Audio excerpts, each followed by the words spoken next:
to the Ghosts of Harrenhal. My name's Simon.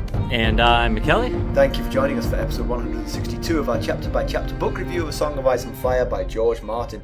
Today we're discussing chapter 18 of A Storm of Swords. We're staying north of the Wall, but not with Jon Snow. This is Sam 1. Sam? How exciting! And as always, we're going to chat about the chapter and try not to spoil any future plot points for you. And hopefully we're going to provide you some entertainment along the way. We'll summarise what happened, discuss our thoughts on it, provide some useful background, compare it to the television show, indulge in a little pedantry, and cover some relevant news and listener correspondence. And we got some very nice listener correspondence today. I'm very excited about that one. We did. Be sure to check out the show notes. Additional information about the characters and geography of this chapter. Particularly helpful if you're not following along. How are you, Mackelly? I am doing very well, in fact. I see our witty banter is blank, but that's okay. We can we can fill the time. I am doing quite well. I just came from dinner. I was a few minutes late getting down here to record because I just come from dinner with my core nuclear family, and it is it's just rare these days because Ethan lives 2.5, 3 hours away, and Molly's always busy with some either school or some sort of acting production type deal. And so it's just when as your kids get older and your family gets busier, it's just so nice to go out to eat together, just the four of you. Well, I'm sorry for rushing you. I feel bad about that now. No, I was back. I even had time to shower before we recorded, so I am good. How about you? How are you doing? I'm fine. You are relentlessly sentimental, Mackelly. I have to say. I know. It's a problem. It's really a problem. I mean, we were clearing our house of stuff the other day, and neither Carson nor I have just a grain of sentiment in us. It's just like picture that Lucas drew when he was 3, like trash. It's poorly done. Yeah. What's this even supposed to be? And then here I am. So I've cleaned out the garage multiple times over the years. And each time I've thrown away some stuff that was sentimental to me and kept some items that, like the hockey sticks that Ethan and I used to play with when he was little, or a set of dodgeballs that we all used to play with when the kids were younger. And, little t-ball bats and things like that, and I would keep them in the corner. And then this spring, Ethan's 22 and Molly's 16, or this fall rather, a few weeks ago, I was cleaning out the garage and I put it all in the garbage. And the garbage didn't go out to the next day, so it was sitting out there. And no joke, I woke up in the middle of the night and thought, I need to go get that stuff back out. How could I part with the hockey stick that Ethan used when he was 6? But she said, I was like, should I go back out and get that stuff? She goes, if you do, I'm going to punch you. She's cut much more from your cloth than mine. Yes. I rarely, well, not rarely, but I don't always have common cause with Stacey, but on this one, I'm with her 100%. Yes. Stuff's got to go. Oh, it went. That was a few weeks ago. It's sitting in the dump somewhere. So, I showed you just before we started that I've painted the inside of my fireplace.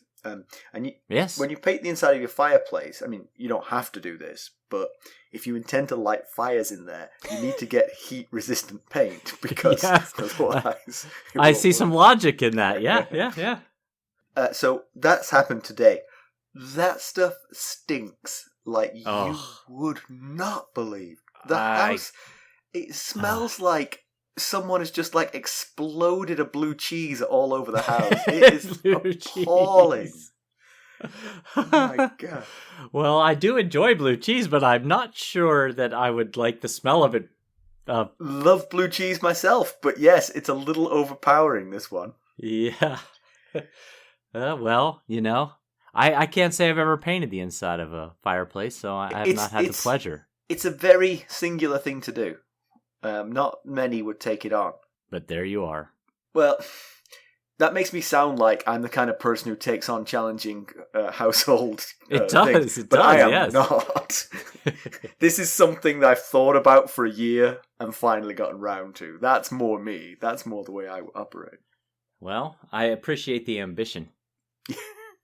Well, so Ethan is in town because tomorrow morning, Stacy and I are headed to the mountains for 4 days.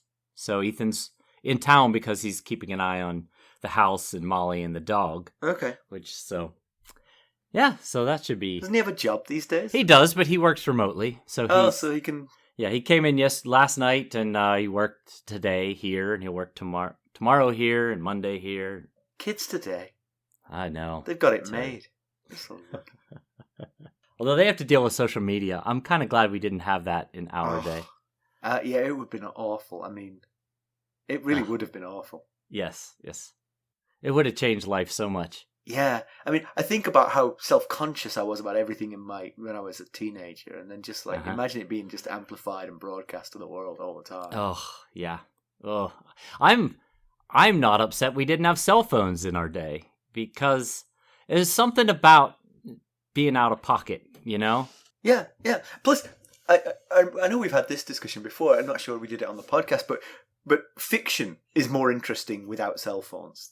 The presence of cell phones takes away a lot of drama from... Yes, it does. Sometimes, when you're reading a book that took place in even as early as the mid-90s, you think, well, if they just had a cell phone,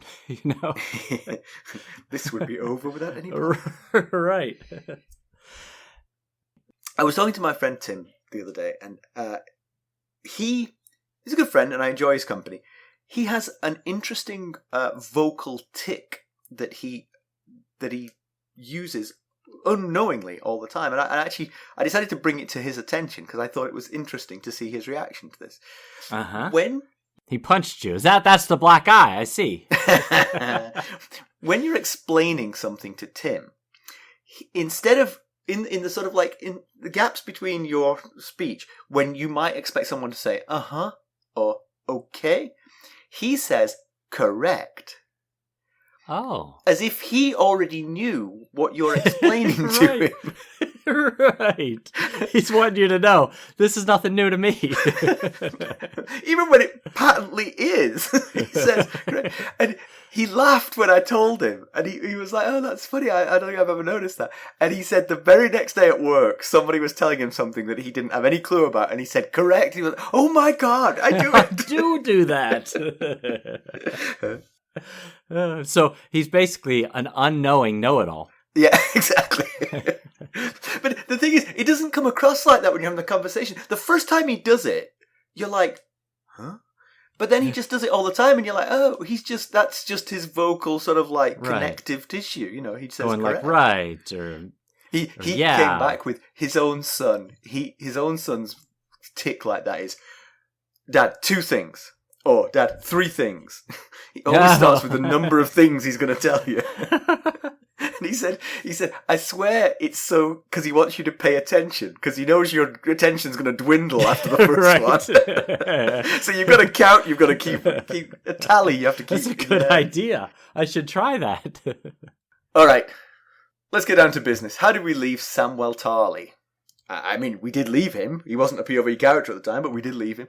So last we saw of Sam was back in Chett's prologue, so we've had a long wait for him, where Sam was within a hair's breadth of getting skewered until he was saved by 3 blasts of the Night's Watch horn. But that, of course, signals others, so it's not all good news. Or, of course, it could mean that 3 different Night Watch parties are returning at the same time. As we've discussed. Right. Mackelly, why don't we give the summary of this one? Okay. This is going to be fun. Sam takes a step, then another, and so on. It sounds simple enough, but it's not. He's been marching through snow with drifts up to his knees non-stop. Lord Commander Mormont has set the remaining men of the Night's Watch on a forced march away from the Fist of the First Men. Sam doesn't know how much longer he can go. He sobs uncontrollably, but he steps. 1 foot, then the other. As much as he wants to stop walking, he knows he can't. He stops, he dies. All the men know this. What men are left? The 50 who survived the fight on the Fist have dwindled. Some died from injuries, other men simply disappearing. They're behind them, the men also know this, taking their brothers one by one. Despite many layers of clothes, Sam is so cold. All around he can see flames moving in the distance, a ring of torches around the men, keeping them safe from what lurks on the other side. He prays to the Mother for mercy, but he knows the Seven hold no power north of the wall. He's reminded of Maslin, who begged fruitlessly for mercy from a wight, only to have his neck snapped by the ruthless dead with cold blue eyes. Sobbing, exhausted, frozen, Sam trips over a root and falls. A feeble effort to get back up is unsuccessful, so he lies in the snow and accepts his fate. Dying won't be so bad, and he won't be the first. Hundreds died on the fist. No, he'll lay here, rest a little, and die a little. He's done his duty, and nobody can take that away. Mormont told him to stay out of the way and send ravens if things went badly. It did, and he did. Things went very badly. If only he'd been braver, stronger, less craven. He was such a craven. His father shipped him away and made his brother heir. But it's all over now. When the horns blew those terrible 3 blasts, Sam woke to find only Chett in the area. The man was terrified and immediately ran off. Sam got the birds off to Castle Black and to the Shadow Tower, then packed his belongings, including the dragonglass arrows and spearheads John had found. Sam watches as men loosed arrows into the oncoming enemy. The direct hits did little to stop their advance. Lord Commander Mormont commanded the men to use fire arrows, and Sam to write up an account of the events to send with additional birds. Sam's narrative drafts went from the positive to the utterly hopeless, as the undead army breached the ring wall, arrows in their faces and through their throats. Sam's last line, "The battle's lost. We're all lost." Unfortunately, when the call to horse went up, Sam let the remaining birds free, only he forgot to attach any of the letters to them. Whoops. Sam's bladder had let go at the sight of a wight run through with a spear, twist a brother's head around. Sam ran to the central fire where he mounted the nearest horse and joined the spearhead led by Commander Mormont. Sam watched as a hairless dead bear ripped the head off Thorin Smallwood before kicking his mount into action. The brothers flew down the south slope while wights pulled men and horses down with clutching black hands. Sam allowed himself a moment's relief when they reached the forest, but at that moment a man in black leapt from the tree onto Sam's horse, knocking Sam off. Dolorous Ed found him and pulled Sam onto Ed's horse. Mormont redistributed the supplies and injured men across the horses, forcing most men to travel on foot. But not Sam. Not now. Maybe if he rests for a bit. Gretton suddenly looms over him, shouting for Sam to get up. He tries to drag Sam to his feet, but Sam won't help, and he's too heavy for Gren to hold him upright. Other brothers pass by, urging Gren to leave him. Only small Paul stops to help. The huge man hands Gren his torch and scoops Sam up like a baby. Paul carries Sam for a while. All he asks in return is that Sam give him a talking raven like Mormont's. By the way, at the wedding there were 2 guys called Paul, and one was known as Tall Paul. Even though he was French. I mean, that's kind of an English term to say Tall Paul, but he was known as Tall Paul. Weirdly, the shorter of the 2. But eventually, even Paul tires and sets Sam in the snow. Gren realizes they're all alone. The last of the rear guard pass them by. Their only light comes from the torch Gren holds. Thankfully, a horse's head emerges from the darkness, but the relief is only momentary. Hoarfrost covers the animal and its entrails drag behind it. Probably not a healthy horse at this point. No.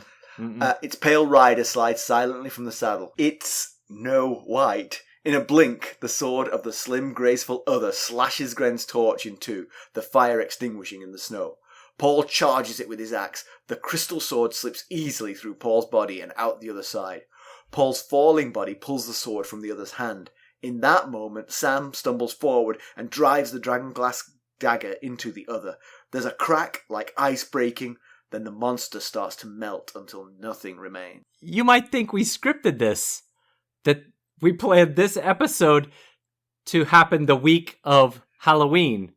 But really, it was just blind luck that this episode happened to come up this week. If you heard all the edits that went into getting that recap together, you would not think that we scripted this.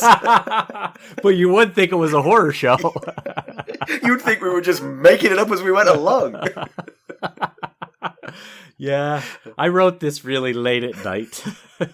Yeah, because this is the first real monsters in this show. I mean, in this show. Are we reading a show or are we reading a book, Mackelly? Which one is it? Remind me. Most times a book. It's a book, okay, a book. Yes. Do like charades, yeah? Like a book. Yeah, remind Yes. me. Exactly. Because, I mean, we saw them very briefly in the prologue of Game of Thrones, but we haven't seen them since, and pretty much everything else has been... Well, I guess there's been... Melisandre's love child was a little bit monstrous. It was. And dragons, I suppose, are a little bit monstrous. They are. They're a little small, though, to be That's true. Overly intimidating. But yeah, we've seen a handful of wights, but this is the first time we've seen wights en masse. Yeah, and then an other appear in a long time. So it's great that we've got Sam as a POV. I think we all like Sam. He's relatable. I mean, he's certainly relatable to me because I'd be absolutely terrified living in this world, you know. And so yeah, although his lack of self-confidence, I'm not sure would be very relatable to you. I see what you're saying there. I can fake lack of self-confidence if you need. I'm sure you can if necessary, yes. Better than most people, let me tell you. I can do it the best.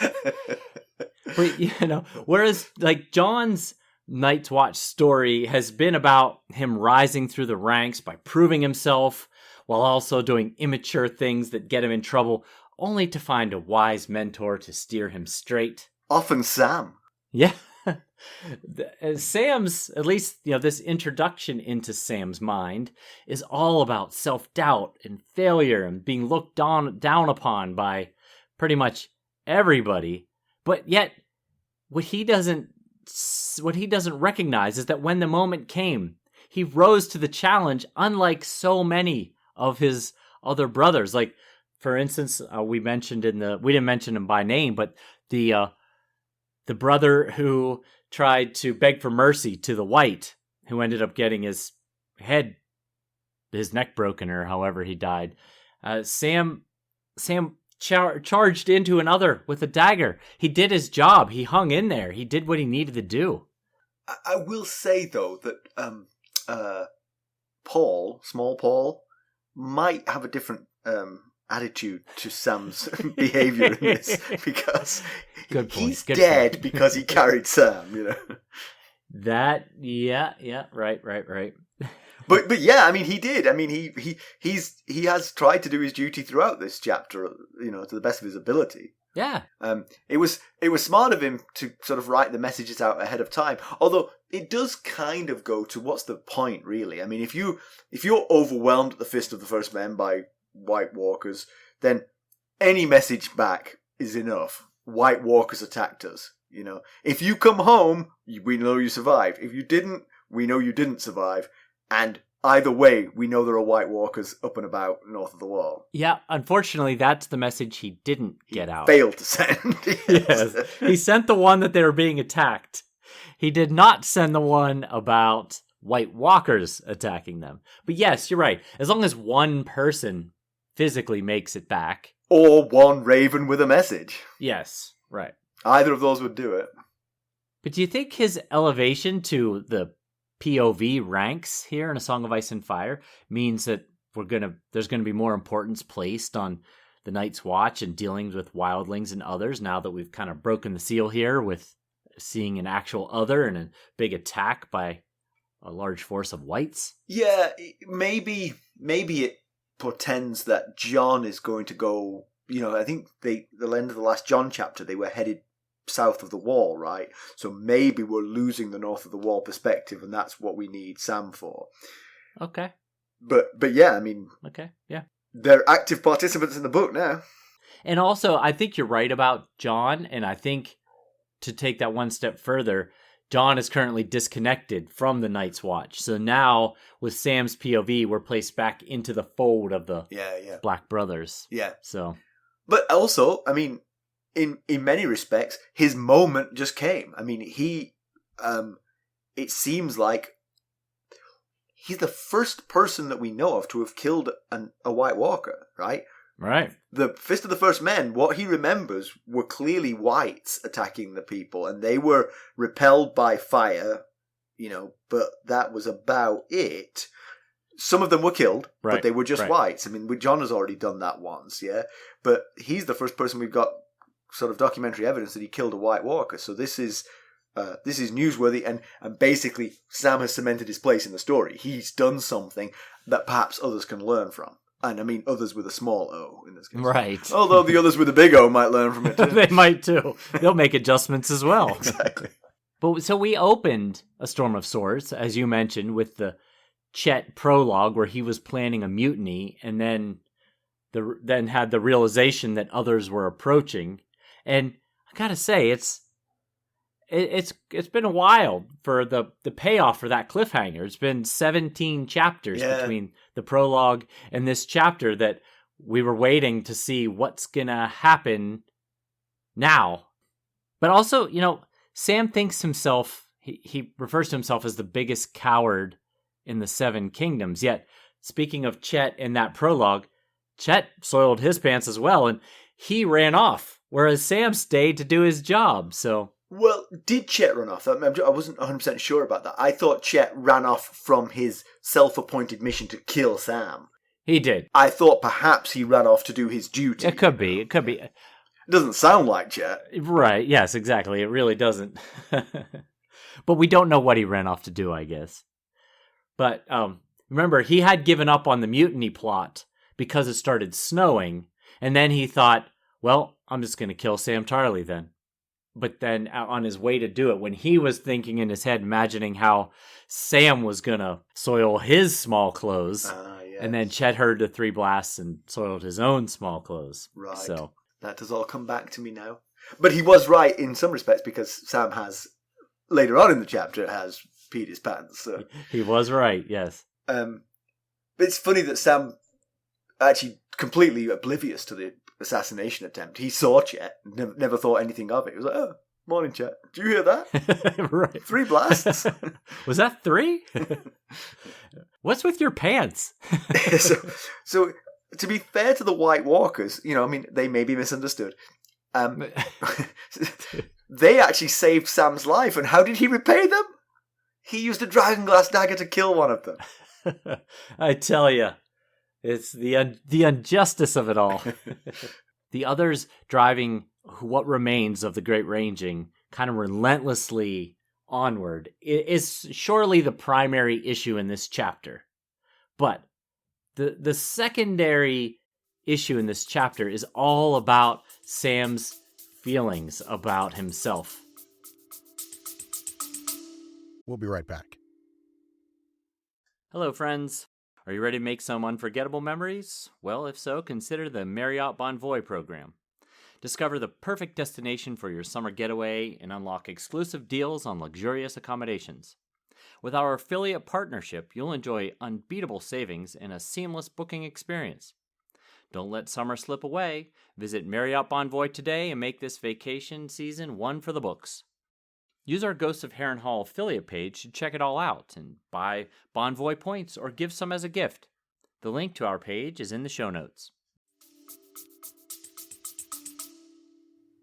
Well, yeah, obviously the whole thing is just one long near-death experience. If you're marching through knee-deep snow and you're carrying a ton of stuff and you're 200 pounds overweight, then you're not thinking that this is going to end well. And so a little self-reflection is sort of like inevitable in this time, I would think. And Sam's self-reflection leads to... There's not a lot of happy in Sam's former life, and his current life. He's shipped off to the wall to prevent him from inheriting Hornhill. So, and then that goes to, well, why did my family hate me so much? And I'm a coward, and all the things that this churns up. So yeah, there's not much new there, but it is a reminder of just how miserable Sam's life has been to this point. Yeah, to this point, all we had gotten was the things he told other people. Right. Now we're seeing just how present this self-loathing is in Sam's mind. Yeah. How constant it's there. And he's clearly bought into the things that his father, people like his father and Alistair Thorne have said about him, to the point where he's just accepted it and resigned himself to the fact that him being a coward and him being all the negative things that he thinks that he has been told he believes are true. Yeah, and most of that doesn't necessarily have to be debilitating, but the problem it leads to for Sam is that he can't imagine that anybody else in this company is as scared as he is. Right. But of course they are. They're all exactly as scared as he is. You know? Check Chett's pants. Right, yes. And Maslin again. I mean, he saw Maslin just take off his gloves, throw down his stuff, and just beg for mercy. I mean, obviously he was not exactly the picture of heroic bravery there. No, but I'm going to give anyone who faces an army of the undead on the Fist of the First Men a pass for how lacking in bravery they acted. I agree. I think Sam just thinks he's the only one that feels these fears, whereas they all do. Even all the way up to Commander Mormont, they're feeling these kind of fears and self-doubt. And in many respects, how the chapter ends is exactly what most soldiers do. They have the terror when they're in battle that any other soldier has. But when the moment comes, they act because that's what they've got to do. And it comes across as bravery. For most people, it doesn't come across as bravery for Sam because we know him too well. Right. We know it was just sort of like an instinctive reaction. But when someone sort of acts brave, it's the same instinctive reaction. You know, they're trying to save their friends and their own skin, you know. Yep. Well said. So Sam's job, it's of debatable importance that he gets an accurate retelling of what's going on the Fist of the First Men. I mean, but it is undeniably important that the Night's Watch are aware of this army of the undead coming their way, and he did fail to do that, unfortunately, in his panic. I honestly think it's because he kept drafting the message. There was very little reason to keep updating the message. True. We are attacked by White Walkers. That's enough. Stop. End of message. Strap it to a raven. Send it on its way. Yeah, that's true. Yeah, I mean, it's like you with the recap. I mean, just like rewrite after rewrite. You know, man, we've got it. It's good. Let's just go with it. Yeah, I mean, the battle was going to be lost regardless. The Wights had overpowered their defenses, and the Night's Watch, the brothers, were unprepared for this Wight attack. So, aside from Melisandre's shadow assassin raining fireballs down on the undead, no amount of heroics was going to have that much of an impact. So, actually, perhaps foreshadowing, a dragon might come in handy. A dragon would have been very handy. Yeah. Yes, I agree. But, so the goal of getting the news out, the goal of getting this message back to the Shadow Tower in Castle Black is to prevent a repeat of this disaster. So that Bowen Marsh, who's the Castellan of Castle Black right now, and Dennis Mallister, who commands the Shadow Tower, so that they know what happened, so that the whole thing, so they can be prepared for such an attack. You know what they should do is write a tersely worded missive to King's Landing demanding more men because there are White Walkers north of the wall. I'm sure that will be well received. Yes. Fantastic plan. It's basically failsafe, I believe. Yes. But this whole ranging might have been avoided if Benjen Stark had a couple of ravens on his ranging. So because they came out here to figure out what happened to Waymar Royce and Benjen Stark and find out what's going on. Maybe he just hasn't found out yet. Yeah, I guess. He's got the raven. I imagine Rangers... I'm not going home until I do. Rangers can't really traipse around with ravens. They'd probably make a little too much racket. Maybe. And the cages would be a little bit burdensome to carry around. True. But had he had at least one to send back, this is what's happening... then they would know, and they wouldn't have to send 300 of their best people north of the wall to mostly be slaughtered. Yeah, so the men start the battle on the Fist with conventional swords and arrows against the Wights, which seems a bit of a waste of time, unless you don't believe the 3 horn blasts, unless you think it might be wildlings. It seems like a complete waste of time to even try that. What was the name of the guy they had to fight in Mormont's chambers? Othor, yes. Yeah. Othor, they they kept poking him with swords and none of it had any effect, right? Until the drapes, they set him on fire. Yeah, right. Yeah, and that's when John burned his hand. And so that's how Mormont at least knows to use fire. It's why he shouts fire arrows, hit them with fire.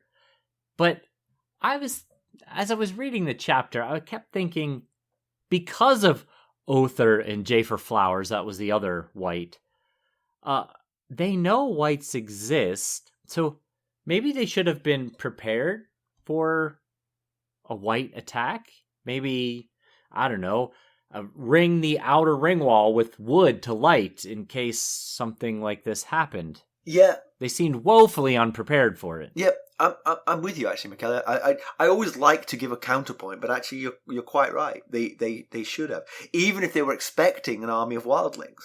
They, in the back of Mormont's mind, there should have been the thought that the attack might come from others. It seemed like they just had no idea that this possibility might happen, but they've seen the wight, so they know it's possible, and they're north of the wall, which is where they know the wights come from. So around 50 survived the fight at the Fist, but those numbers have continued to drop. Death from injuries, from wandering off, from shouts and screams from behind, which doesn't sound like the best way to go. No. So that means that 250 were lost in the battle. So that's pretty bad news. And many of the survivors don't have horses. So the number of dead horses that the wildlings found was indicative of the state of this battle. Yeah, although they were basing the deaths off of how many corpses they saw, but we just saw another riding a Night's Watch horse, so who knows how many others picked up new horses along the way, Point of order, do we know it was a Night's Watch horse? Yeah, at the very end of the chapter, Small Paul says that was Molly's? Oh, he knew the horse. I'd forgotten that. Yeah, he said, "Why did you hurt that horse?" It's Molly's horse, I think. Something like that, Mawley. Small Paul. Well, he'll be missed. I know, he really had a redemption story here. We'll get to him shortly, but... So, the wights broke through the torch efforts on the Fist. So I'm wondering, why is that not happening here during this march? I saw you'd put this question, and I thought about it a little bit, and I think it's because they're marching. I think on the Fist, they were stationary, and so they had the ring of fire, and that helped, but it wasn't, like you said, it wasn't a complete ring of fire, and so it couldn't keep them out forever, and they're moving. I mean, that's what's keeping them away from the White Walkers and the wights here. The ring of flame just sort of reassures a little bit. Yeah, I think maybe. It's just, when that other arrived, he didn't seem to arrive with much haste. He just the horse kind of trotted into the light of the torch, and there was no others around. When you got a horse whose entrails are hanging out, you got to ride them gently. You got to pace it a little bit. He's got that crystal sword. He could just cut them off, the entrails. They didn't have to let him drag. Just get them off. Anyway, I was wondering if maybe the others were driving them toward a desired destination. Hey, we want you to go east. So yeah, we're just going to stay in the periphery. Because it seems like if they wanted to, they could overpower this ring of torches the way they did. Yeah, I mean, we don't know how fast this army can move, so maybe they are going fast enough to stay ahead of them. But yeah, that is a worrying thought, that the Night's Watch are actually doing what the army of the undead want them to do. Yeah, maybe. I will say, as far as speed, they're going at the pace that Sam Tarley could walk to this point. Oh, yeah. So, not exactly racing. Wait for pedantry, yes. I have some thoughts.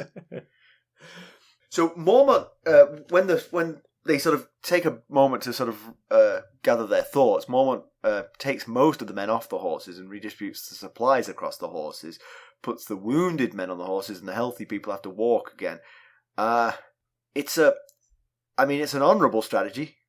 People, to look after the wounded like that, but it feels like you might want to head a little bit faster, and the wounded might have to be sacrificed.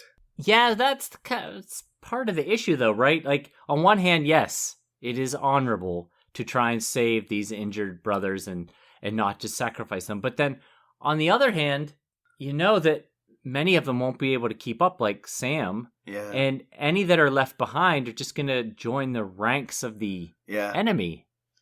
And so I was thinking, yes, I do appreciate this plan. Me, especially, as someone who would try and save every last person out there.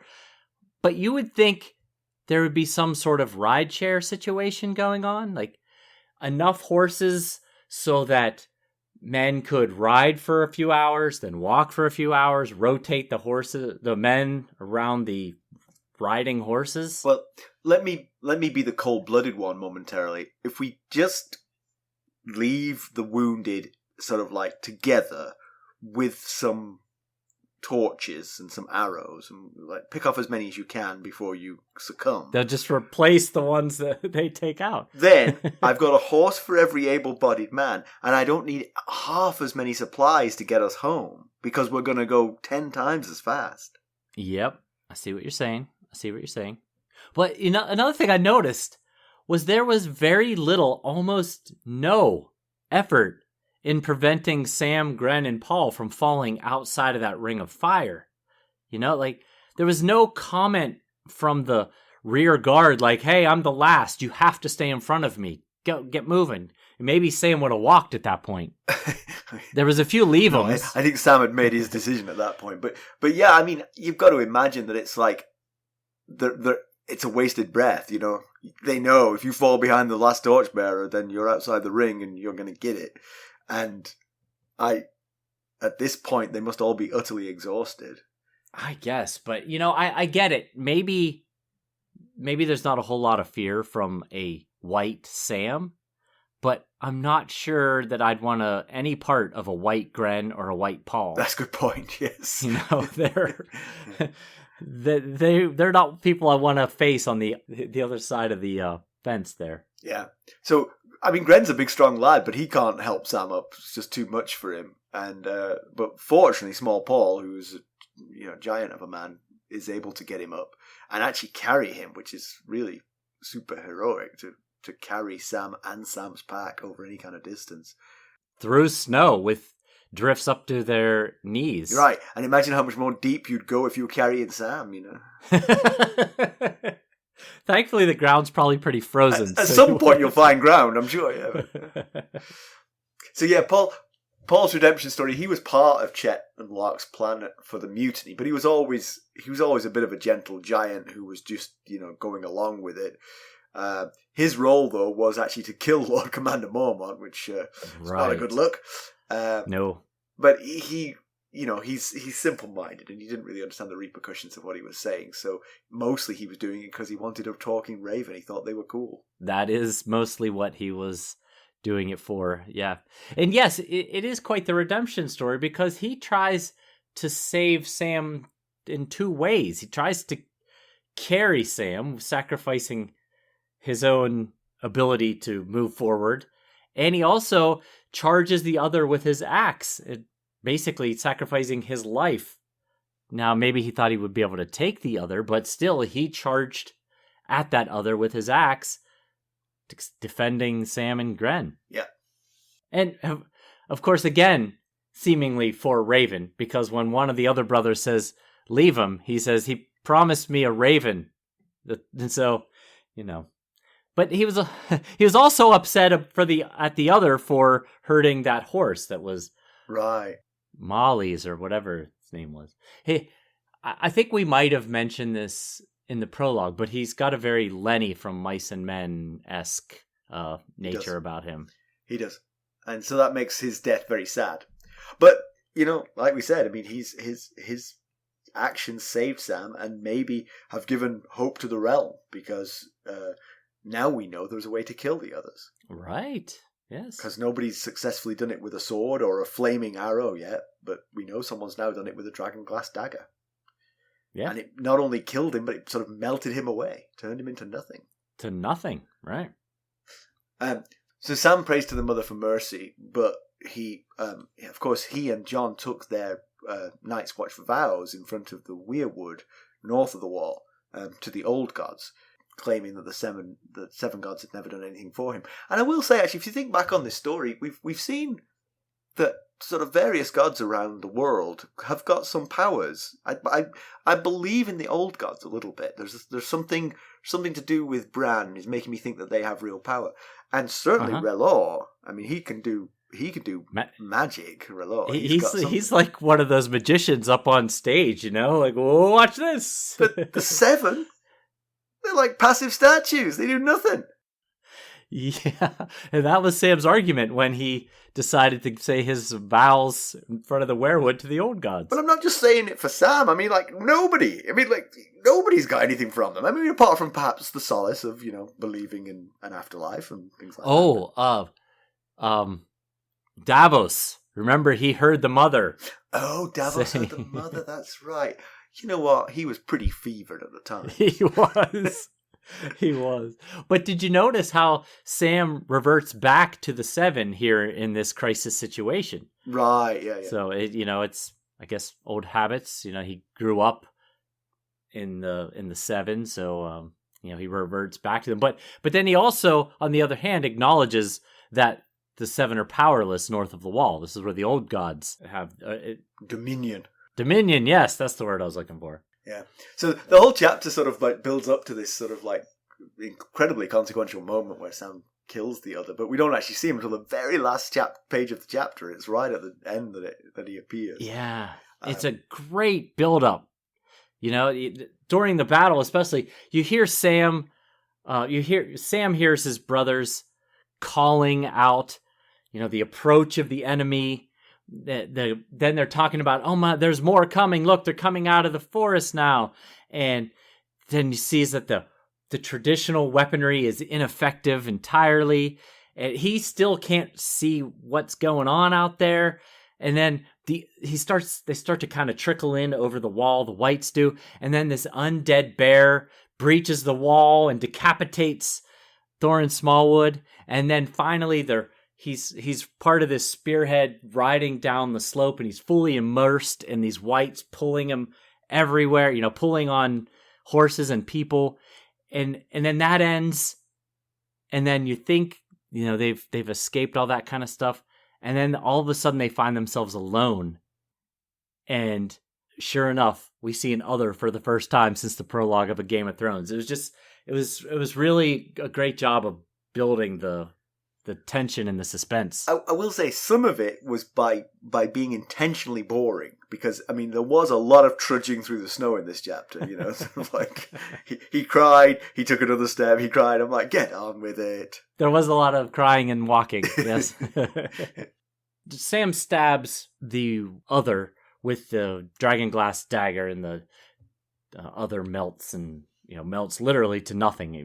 And then the dagger is there, and while the dagger is in the other, there's a line that says, where its fingers touch the obsidian, the dagger, they smoked. And at first I was thinking, that could possibly be where obsidian gets the nickname dragonglass from, because it makes others smoke when it touches them.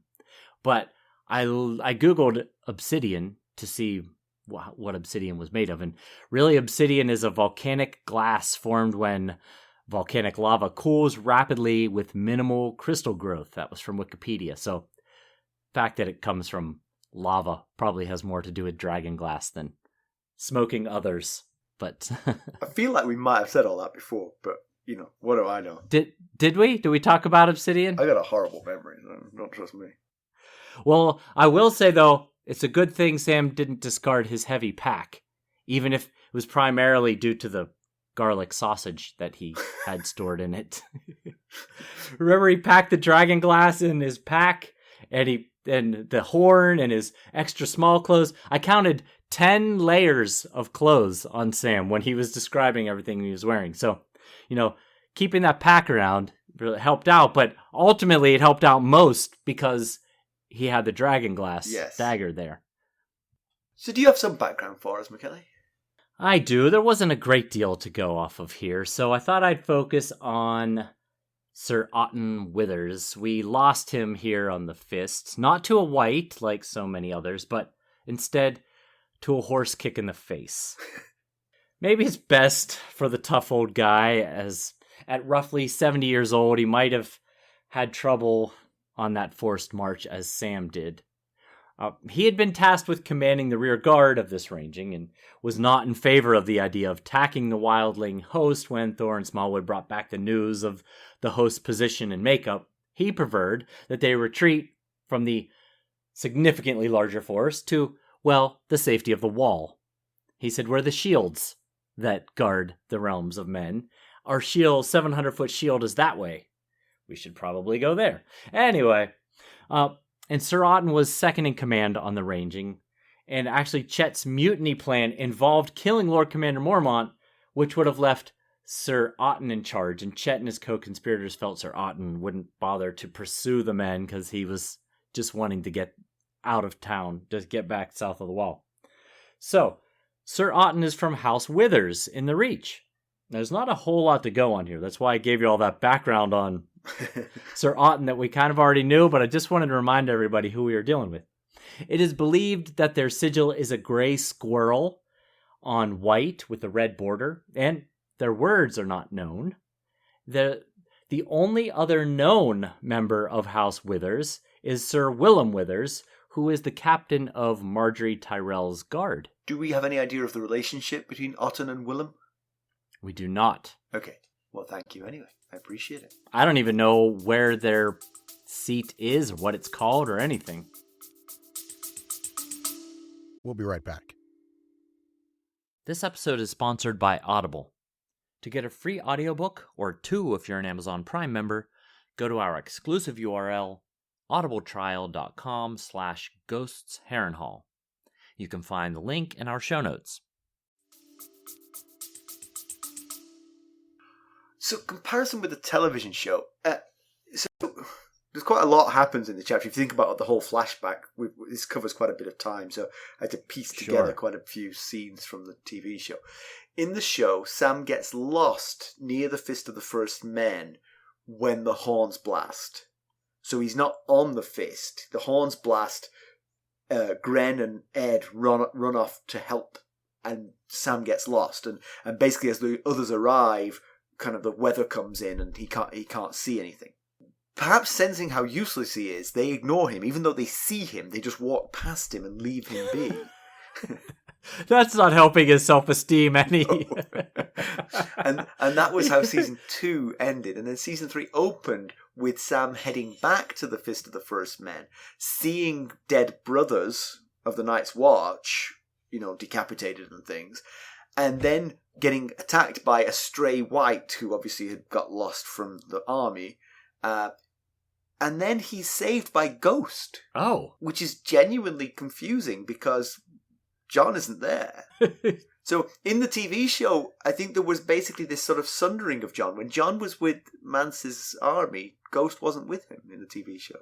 Okay. And also Lord Commander Mormont. In fact, Ghost just drags the wight away and Lord Commander Mormont sets it on fire.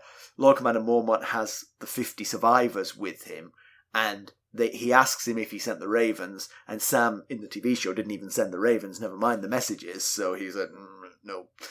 And Mormont's mad that he's failed in his one mission. You had one job! So the battered remnants of the Great Ranging start their long march home.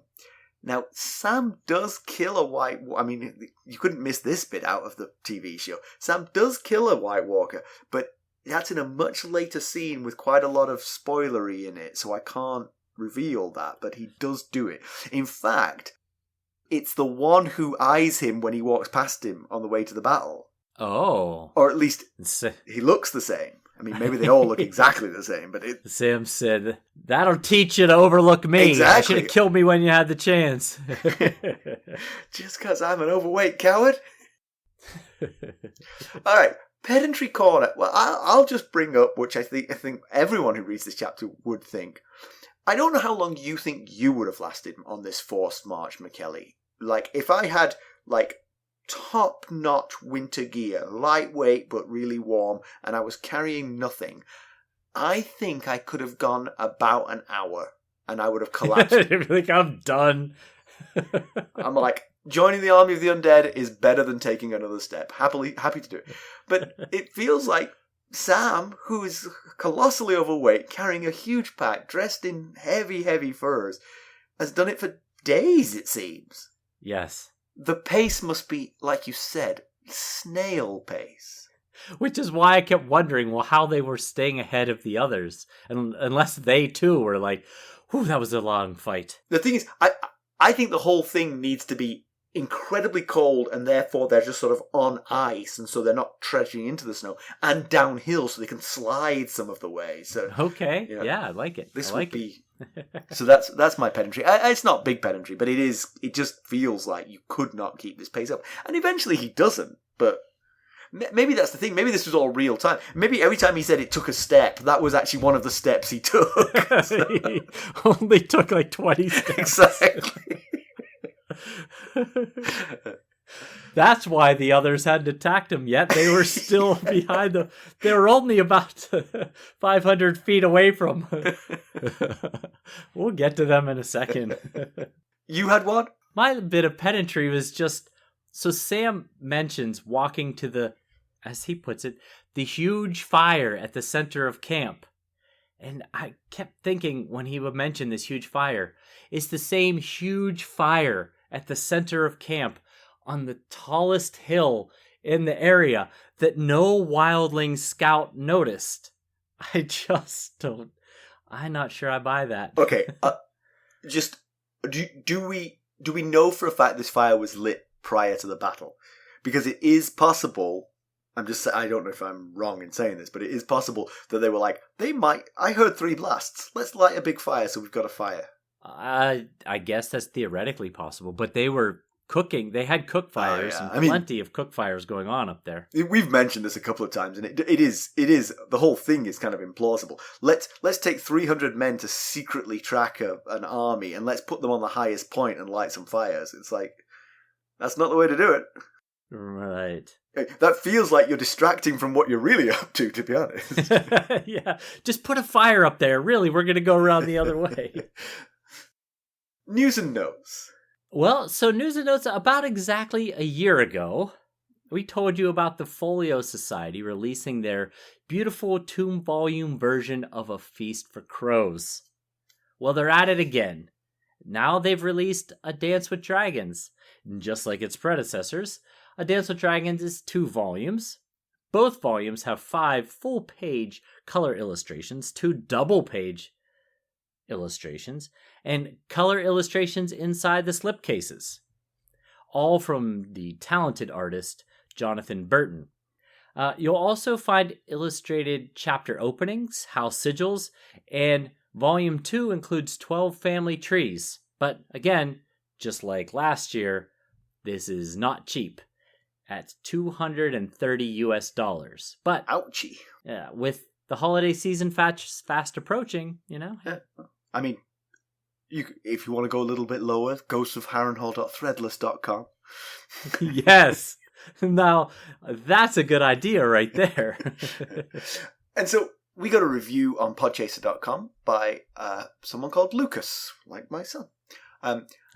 Having been bitten by a Song of Ice and Fire fever again after the first episode of House of the Dragon, I totally understand, by the way, and wanting to brush up on my knowledge a bit, I came across Ghosts of Harrenhal in my search for a chapter-by-chapter book recap podcast. I mean, come Perfect. on. That's what we are. I've been listening to almost nothing but the voices of Simon Mackelly in my spare time for the past month. Oh my god, I'm so sorry, Lucas. That sounds... Definitely not your Lucas writing this. Yeah, he would listen to you, maybe. As they brought me back to the Westeros chapter by chapter and reignited my love for this world. I love the structure of each episode, and I'm always interested in the background of each chapter as well as the comparison to the television show. I last read the books a good 10 years ago, so a lot of the TV show and the books are mixed in my memory. Oh, me too, Lucas, me too. The podcast has been very helpful in untangling that memory. I wish that were true of me. And will also, hopefully, continue to be with me until Dream of Spring. Best regards from Germany. Well, thank you, Lucas. And once again, can I just say, anybody who listens to us in not their native language. I mean, sometimes when I listen back, I'm like, what is that guy saying? And it's you. It's me. It's not you. You have very good diction, Mackelly. It's me.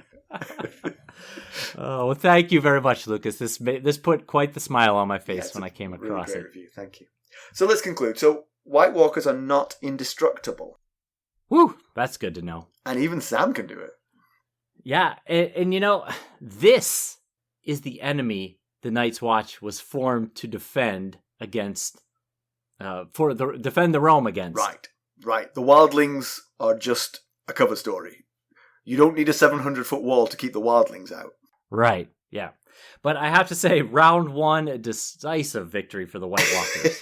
So, but I don't know, right at the bell, Sam landed a punch. He did. Good point. He did land a punch right at the bell. I guess they're a little rusty. It's been a few 8,000 years since they've last really had to battle these others. But it seemed like they were just surprisingly unprepared for the fight, the Night's Watch, that is.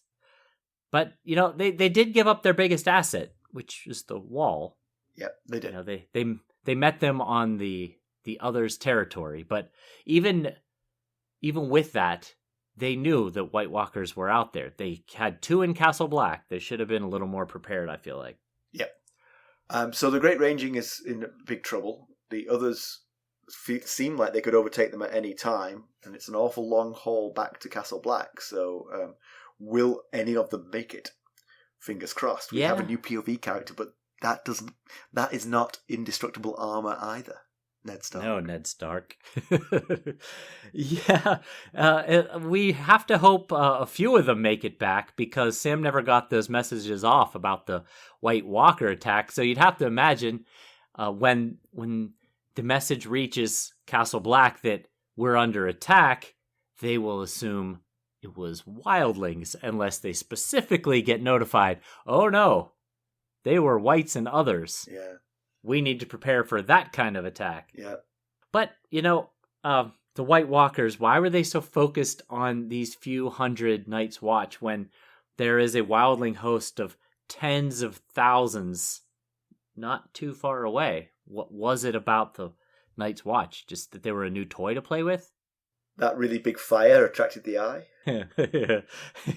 Yeah, you'd think that might scare them away a little bit. I'm not going up there.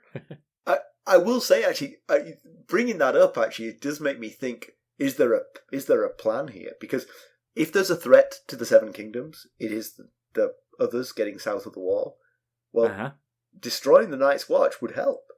So perhaps this is not just random, and perhaps it's not just let's pick off the easy prey. This is let's go after those guys because it's going to make our long-term job much easier. Yeah, exactly. Wights might be mindless, zombie-like creatures, but others seem to be intelligent, sentient beings. Yeah. So you're right, they might have a plan. No, those 300 up there are going to be much more useful to knock off than that wildling host. We'll take care of them some other time. Yeah, that's possible. Next week, we're off to King's Landing for a Tyrion chapter where his dad gives him some very noteworthy news. Okay. Well, there's 3 ways that you can help us. You could leave us a review like Lucas did. You could buy some merchandise at ghostsofharrenhal.threadless.com. You could buy us a cup of Arbor Gold at buymeacoffee.com/ghostsharrenhal.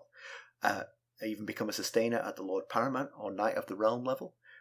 You'll get your episodes a day early and ad-free, and other good benefits beside. That's right.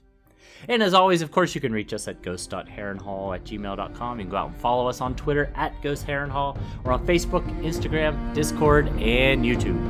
Thanks for listening. Thanks. Bye. Bye.